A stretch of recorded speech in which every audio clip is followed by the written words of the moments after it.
Hello, good people of YouTube. My name is Nathan, and today I'm talking about Mark Camp.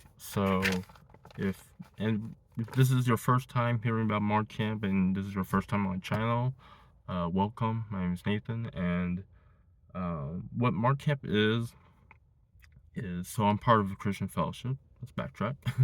Let's backtrack. I'm part of a Christian fellowship called Intervarsity, and Intervarsity they have like many other fellowships and churches. They have like conferences, retreats, stuff like that. So our version of that is Mark Camp, and but we also have like Fall Con and stuff like that. People call it different things: Fall Con, Spring Con, Summer Con. Spring Con and Summer Cons where usually, I guess at UCR and many other schools, is where we teach Mark 1, Mark 2. That's Mark Camp. You get the idea, guys. Anyways, I'm gonna talk a little bit about my past, the most recent Mark camp I did, Mark 2, but I want to talk about Mark 1 for a second.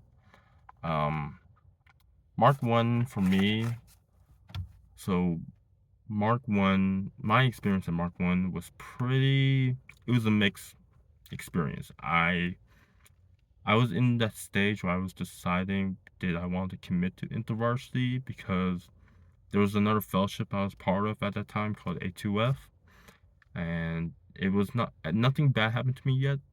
Like, at the it was during spring break, and we were doing Mark 1. I was doing Mark 1, and I yeah, I'm blanking, but basically, I was a big part of my brain during spring break when we're doing spring. I'm turning on the AC. I don't care.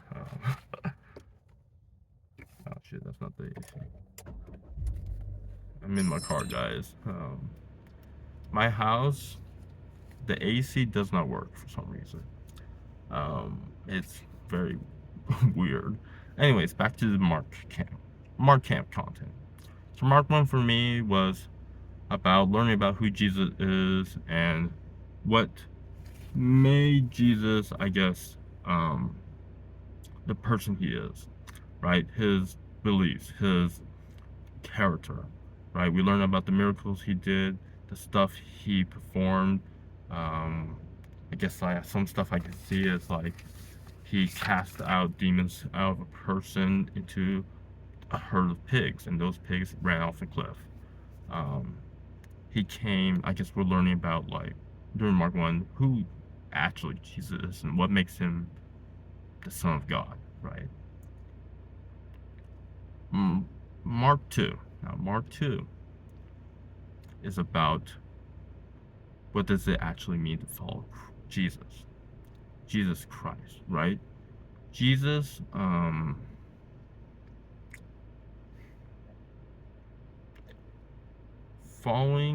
learning that Jesus is the Son of God is great.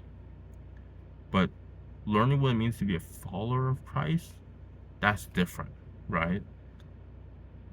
There's a very great example of this, and um, we were talking about like a passage in the Bible in Mark, the Mark camp, the book of Mark. Anyways, and let me see if I find it. Um, okay, Mark. And the passage is, if your hand causes you to stumble, cut it off. If it is better for you to enter life maimed than to have two hands and to go to hell, to the unquenchable fire. Fire. We were talking for the passage. We're like, is Jesus talking? You literally do it, or is you figuratively do it? And at first, everyone, including me, was like, figuratively. And just hold on a second. I'm not saying cut your hand off if you sin.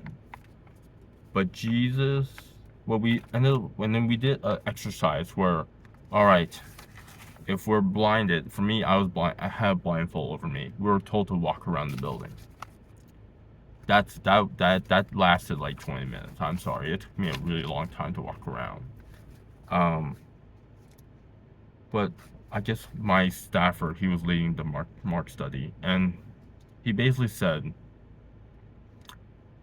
God's trying to if we're really following Christ, we need to take extreme actions to follow Christ. As in, cut our sinful habits, but like not just cut them, like really like take action, right? Not just say and pray. I mean, of course, prayer and saying and openly saying like, hey, I want to follow Christ, and hey, I want to cut back on lust. Hey, I want to stop watching pornography is a very powerful thing. But then doing it actually shows the fruit of it, right?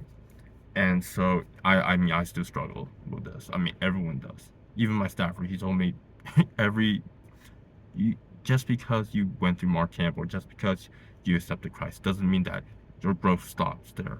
You will continue on growing in some capacity, some way. And so moving on to Mark Camp, we're learning about we're no longer in Mark 2, we're not learning about the miracles anymore. We're more learning about his teachings and the implication of those teachings for our lives. So one of the implications I wrote down is better to deny our ability to do sin than to lead us to hell. Another implication was belief is sacrificing the ability to enjoy life to be saved from our own sin. So I guess one example of that is, I want to watch pornography because it makes me feel good, but it's not pleasing to the Lord and it's sinful. I'm lusting, my eyes are sinning, right? Um,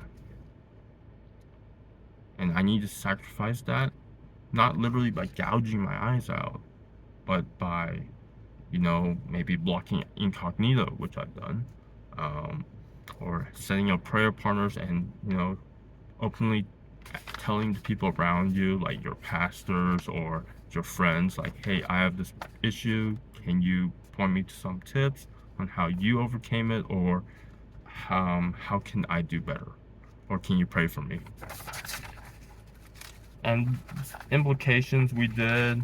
What else did we do? We're like highlighting the passage. I'm going through it. Like there's like I don't want to say there's like 25 pages of stuff we wrote, and Mark Camp was fun. I would say the word that sticks out to me about Mark Camp is conviction. Because towards the end of Mark Camp, especially Mark 2, we got to see, Jesus ultimately end up, as he's teaching, as he's doing work, his will, his Father's will on this earth. As he's going about, he then ends up getting crucified. And, to see his teachings, to see what he did, and then to see him get crucified, and then for him to ultimately pay the price for our sins when he's done nothing wrong. Conviction is the word that comes to mind. If Jesus is willing to sacrifice himself for our sins and for people he doesn't know, that we don't know yet, right? We don't know Jesus until some point in time when we come out and say, I want to be a follower of Christ, or when we, I guess in the church, when you get baptized, you publicly declare I'm a follower of Christ, right? Where am I going with this? If Jesus is willing to pay for our sins, how much more are we willing to do in our relationship with Christ? Because Christ paid the price to have a relationship with us. And so that the bridge between us and God is reconnected because of Christ's death. What are we willing to do on our end to grow and develop this bridge between us and God? And the biggest takeaway for me from camp is we're coming up on the 10-minute mark. Conviction and growing doesn't just stop here, right? Growing doesn't just end because, well, you've done all the March camp and everything is, you've learned all the March stuff. it doesn't just end there. There are habits that we've learned. Like, what does it mean? Well, one phrase that sticks out. Ooh, what does it mean to be servant to all? Jesus was a servant to all. What does it mean for us to be the servant of all? And something I've been trying to do this summer is doing chores around the house when I'm not being asked to do the chores, or before I'm being asked to do those chores. It's not out of pride, it's not out of ego. I'm not, doing it to be like, oh, I'm better than you, Brandon, my brother, because you don't do chores. No, like, you're doing it because you genuinely in your heart want to help people.